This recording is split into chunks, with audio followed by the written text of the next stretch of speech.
வணங்குகிறேன். ஐயா, ஒவ்வொரு மாதமும் நமக்கு படப்பிடிப்பு மக்கள் மீடியா சரவணன் ஐயா அவர்கள் ரொம்ப மகிழ்ச்சி. ஐயா, உங்களுடைய வரவு உங்களுக்கு நம்ம பார்த்துக்கிட்டு இருக்க எல்லாரும் பிஸியாக இருக்கீங்க. இந்த நிகழ்ச்சிக்கு பள்ளி சின்ன நிகழ்ச்சினா கூட நீங்கள் தொடர்ந்து வரீங்க.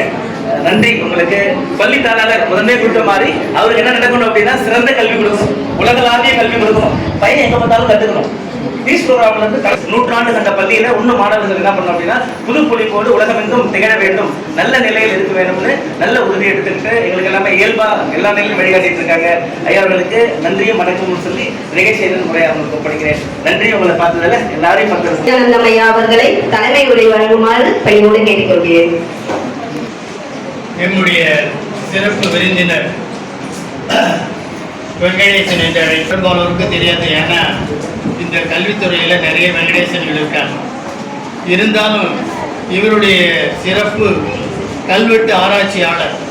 அதனால் கல்வெட்டு வெங்கடேசன்னா தான் அவரை குறிப்பாக தெரியும்.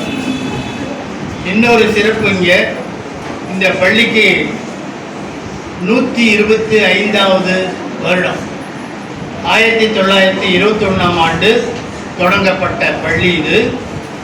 இன்று 2026 125 வருடங்கள் கடந்து விட்டன. இப்பொழுது அந்த காலத்திலேயே தர்ம பள்ளிக்கூடம்னு பேர் இருக்கு. ரொம்ப நாளைக்கு முன்னாலே இந்த பள்ளியிலேயே காமராஜருக்கு முன்னாலேயே மதிய உணவு திட்டம்லாம் ஆரம்பித்த பள்ளி இது. இந்த பள்ளிக்கு இந்த கவிஞர்கள்லாம் வருகை தந்திருக்காங்கன்னா அது எங்கள் பள்ளியினுடைய எங்கள் சங்கத்தினுடைய இந்த பள்ளியில் பட வேண்டும் என்ற ஒரு நியதி ஆர்வம் எங்களுக்கு இருக்கு. ஒரு காலத்தில் இந்த பள்ளியில் புதுச்சேரியில் செட்டி வீதியில் அமைந்துள்ள சொசைட்டி பிராகிரஸ் பள்ளியில் புத்தக பையில்லா நாள் கொண்டாடப்பட்டது ஒரு சிறப்பு பார்வை. சொசைட்டி பிராகிரஸ் பள்ளி ஒவ்வொரு மாதமும் புத்தக பையில்லா நாளில் மாணவர்களுக்கு பல்வேறு நிகழ்ச்சிகள் ஏற்பாடு செய்து மகிழ்வூட்டி தனித்திறன் மற்றும் வாழ்க்கை திறன் அளிக்கும் நோக்கில் வகுப்பறைக்கு வெளியேயும் கற்றலை உறுதி செய்து வருகிறது. அதன்படி இன்று ஜூலை 31, 2026 வருடம் காலை 11 மணி அளவில் தொடர் முழக்க கூடலின் 2ஆம் நாள் நிகழ்வில் கல்வெட்டு ஆய்வறிஞர் புலவர் நா. வெங்கடேசன் அவர்கள் முதன்மை விருந்தினராக கலந்து கொண்டு புதுச்சேரி கல்வெட்டு ஆய்வுகள் என்ற தலைப்பில் உரையாற்றினார். பள்ளியின் தாளாளர் திருமிகு ஆ. வேதானந்தம் அவர்கள் தலைமை உரை வழங்கினார். மேனாள் தாகூர் கலைக்கல்லூரியின் முதல்வர் ஏமு ராஜன் அவர்கள் முன்னிலை வகித்து இந்த நிகழ்வை தொடக்கி வைத்தார். பள்ளி தலைமை ஆசிரியர் முனைவர் க. திருமலை வாசன் அவர்கள் இந்த நிகழ்ச்சிக்கு ஏற்பாடு செய்து வரவேற்புரை வழங்கினார். கலைமாமணி இளமுருகன் ஜானகிராமன் அவர்கள் நோக்க உரையாற்றினார். புதுவை தமிழ் நெஞ்சன் மொழியியல் பண்பாட்டு கழகத்தின் மேனாள் இயக்குனர் சுதர்சன், கவிஞர் ராதே, உலக தமிழர் பேரமைப்பின் செயலர் திருமிகு நாமு தமிழ்மணி, சங்க உறுப்பினர் திருமிகு உத்தமன், பள்ளியின் மேனாள் தலைமை ஆசிரியர் டி. செல்வராஜ், ஆசிரியர்கள் மற்றும் மாணவர்கள் திரளானோர் கலந்து கொண்டனர். தொடர் முழக்க கூடலின் நிறைவாக ஆசிரியை கு. ராஜேஸ்வரி அவர்கள் நன்றியுரை வழங்கினார். எழுதி மேல தலையில புள்ளி குத்துனா எழுத்தாணியால பணவடையில புள்ளி குத்துனா என்ன ஆகும்? அதனால புள்ளி இல்லாம எழுதுவாங்க. செய்திகளை எப்படி சேகரித்து வைக்க வேண்டும், மற்றவர்களுக்கு பரப்ப வேண்டும் என்பதை பற்றியெல்லாம் ஐயா அவர்கள் உரையாற்றுவார்கள். மிக மிக அருமையான ஒரு உரை அவருடைய உரையாக இருக்கும். எனவே நான் ஏற்கனவே சொன்னது போல சேதாரம் இல்லாமல் அதை அமைதியாக கேளுங்கள். மாணவர்கள் குறிப்பெடுத்துக் கொள்ள வேண்டும் என்று சொன்ன குறிப்பெடுத்துக் கொள்ளுங்கள். நீங்க இன்னைக்கு உங்களுக்கு கிடைக்கிற செய்திகளை உங்களை வீட்டில் இருக்கக்கூடிய பெற்றோர்களுக்கும் சகோதர சகோதரர்களுக்கும் பகிர்ந்து கொள்ளுங்கள். நண்பர்களோடு பகிர்ந்து ஒரு அறிமுகம். உரல் ஆற்றில் மிதந்திடுமா, உரல் ஆடையற்றோ குரல் ஏற்றி கல்வெட்டு துறையை சொல்வார். குடம் தேனில் வீழ்ந்ததாக இவர் உரைவார். இந்த கல்வெட்டு துறை இருந்தா அது கிணத்த பையனை பண்ற வேலைடா, அதை அண்ணா போய் எடுத்து படிக்கிறேன்னு சொல்லுவாங்க. அதை தான் இவர் கேட் படத்தில் வீழ்ந்தாயா வேண்டுமாய் இருந்து இவர் திளைத்தார். அதை எடுத்து படித்து நிரலாக தரவு விரிவான கல்வெட்டு ஆராய்ச்சிகள் நடத்தி தொல்லியல் மற்றும் வரலாற்று தொடர்பான பல நூல்களை எழுதியவர். புதுவை அரசின் தொல்காப்பியர் விருது பெற்றவர். தமிழ் பல்கலைக்கழகத்தின் தொல்லியல் துறை உறுப்பினர்.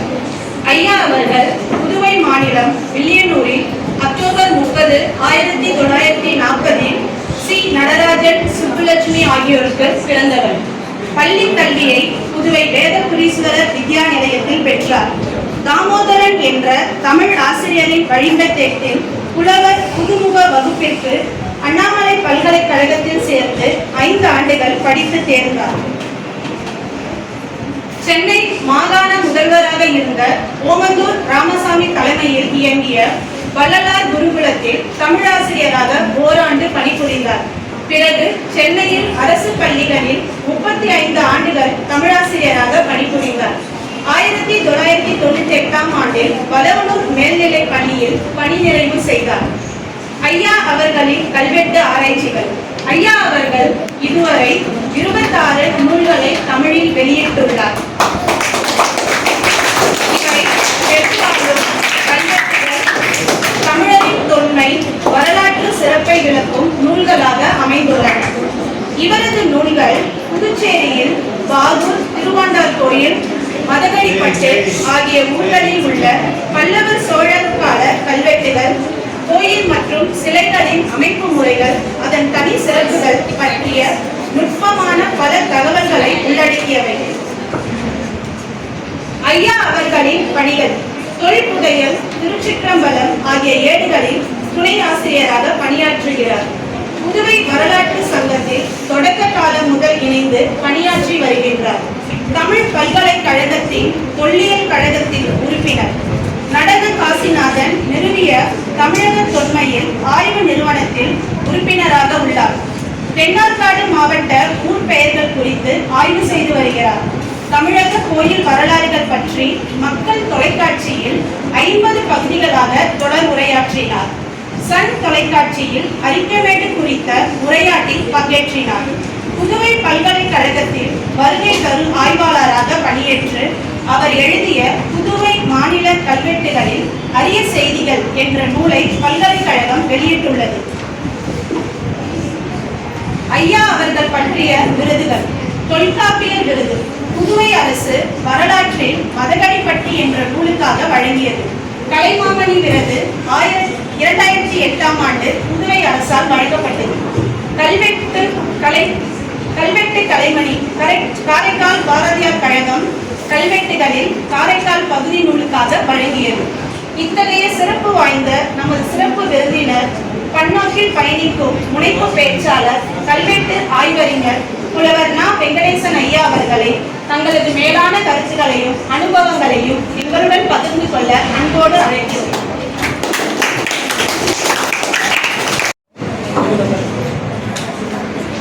அனைவருக்கும் வணக்கம். முனைவர் திருமலைவாசன் அவர்களே, ஏனாள் தாகூர் கலைக்கல்லூரி முதல்வர்களே, தமிழ்நெஞ்சன் அவர்களே, ராதை அவர்களே, பள்ளி தாளாளர் அவர்களே, கப்பல் படை அதிகாரி அவர்களே, மேனாள் திராவிட மொழியியல் பண்பாட்டுக் கழகத்தினுடைய இயக்குனர் அவர்களே, எழுத்தாளர் நண்பர் நாமூர் தமிழ்மணி அவர்களே, வைந்தமிழ்ப்பாளர் இளமுருது அவர்களே, ஏனைய பெரியோர்களே, ஆசிரியர் பெருமக்களே, மாணவர்களே, உங்கள் அனைவருக்கும் எனது முதற்கண் நன்றி கலந்த வணக்கத்தை உரித்தாக்குகின்றேன். இந்த துறைக்கு நானும் என் குருசாலை மாணாக்கர் பாகூர் படூர் குப்புசாமியும் அண்ணாமலை பல்கலைக்கழகத்திலே பயிலும் போது அடிக்கடி வந்து நம்முடைய திருமணி சேதுராம் செட்டியார் அவர்களை சந்திப்போம். அவர்தான் எங்கள் இருவரையும் கல்வெட்டுத் துறையை நன்றாக படித்துக் கொள்ளுங்கள் என்று சொல்லி எங்களை ஊக்கப்படுத்தி பிரெஞ்சு பண்பாட்டுக் கழகத்தோடு ஆற்றுப்படுத்தியவர் திருமணி சேதுராம் செட்டியார் அவர்கள் தான். அதற்கடுத்து என்னுடைய நூல்கள் முழுமையும் பிள்ளையாம்பட்டு சுந்தரம் அவர்கள் வெளியிட்டார்கள். இந்த மூவரும் இல்லை என்று சொன்னால் வெங்கடேசன் இல்லை. பாகூர் புலவர் குப்புசாமி, திருமணி சேதுராம் செட்டியார், பிள்ளையாம்பட்டு சுந்தரம், இந்த மூவரும் இல்லை என்று சொன்னால் வெங்கடேசன் இல்லை என்று பொருள். எனவே இந்த கல்வெட்டுத் துறைக்கு எங்களை ஆற்றுப்படுத்தியதோடு மட்டுமல்லாமல் என்னென்ன செய்ய வேண்டும் என்று சொல்லி பிரெஞ்சு பண்பாட்டுக் கழகத்தோடு எங்களை தொடர்புபடுத்தி டாக்டர் பிரியோகா, டாக்டர் குரோ முதலிய அறிஞர்களோடு எங்களை அறிமுகப்படுத்தி மிகவும் உறுதுணையாக இருந்தவர் திருமணி சேதுராம் செட்டியார் அவர்கள். அவரை போன்ற ஒருவன் நம்முடைய புதுவையிலே இன்று இல்லை. வழிகாட்டு என்று சொல்வது போல நம்முடைய தேவராம் செட்டியார் அவர்கள் திகழ்ந்தார்கள். இதை அதோடு நிறுத்தி நம்முடைய பிரெஞ்சு பண்பாட்டு கழகத்தோடு இந்த கல்வெட்டுக்களையும் அங்கு மைப்படிவு எடுத்து அதை பிரெஞ்சு பண்பாட்டு கழகம் வெளியிட்டிருக்கின்றது. இந்திய முதலிலே வெள்ளியனூரிலே இருக்கின்ற நீங்கள் எல்லாம் இறைகுணச்சேரி, கிருமாம்பாத்தி என்ற 3 ஊர்களை அந்த கல்லூரி நடப்பதற்கு அந்த 3 ஊர் வருவாயை ஒதுக்கி இருக்கின்றார் நிருபதுங்க பல்லவன் 8ஆம் நூற்றாண்டு. ஆனால் அதோடு நிறுத்தி விடுகிறது. ஆனால் திருவோணை பெருமாள் கோயிலும் நடப்பதற்கு ஒதுக்கி இருக்கின்றார்கள். அந்த 72 நிலங்களை பயிரிடுகின்றவர்கள் சில வரிகள் நீக்கம் செய்திருக்கின்றார்கள். கோயிலுக்கு அந்த 72 வேலை நிலங்களை பயிரிடுகின்றவர்கள் சொன்னால் அங்கு இருக்கின்ற கல்லூரியிலே உணவு விடுதியிலே மாணவர்கள் விரிவுரையாளர்களுக்கும் நெல் தான் ஊதியமாக கொடுக்கப்பட்டிருக்கிறது. எனவே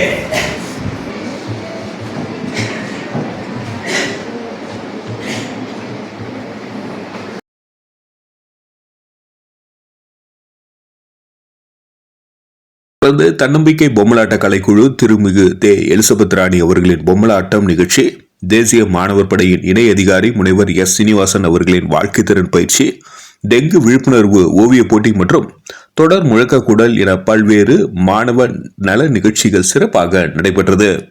பொம்மலாட்ட நிகழ்வில் தேசிய விருதாளர் திருமதி பங்காரம்மாள் கருணாகரன் மற்றும் அமெரிக்க பள்ளியின் பணிபுரியும் ஆசிரியை திருமதி சபரி ஸ்ரீ ஆகியோர் சிறப்பு விருந்தினர்களாக கலந்து கொண்டனர். ஜூலை மாத புத்தகப்பை இல்லா நாளின் நிகழ்வுகளை ஆசிரியைகள் திருமதி ஆர் சரஸ்வதி மற்றும் திருமதி ஆர் புவனேஸ்வரி ஆகியோர் சிறப்பான முறையில் ஒருங்கிணைத்து நடத்தினர். புத்தகப்பை இல்லா நாளின் நிகழ்வுகள் அனைத்தும் சிந்திக்கவும் வைத்து சிரிக்கவும் வைத்து சிறப்பாக பயனுள்ளதாகவும் இருந்ததாக மாணவர்கள் மகிழ்ச்சி தெரிவித்தனர். நன்றி. மக்கள் மொழி செய்திகளுக்காக சரவணன், புதுச்சேரி.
அப்படிப்பட்ட கல்வி செல்வத்தை கொடுக்குற டீச்சர்ஸ்லாம் நல்லா கைத்தட்டுங்க. நான் பேர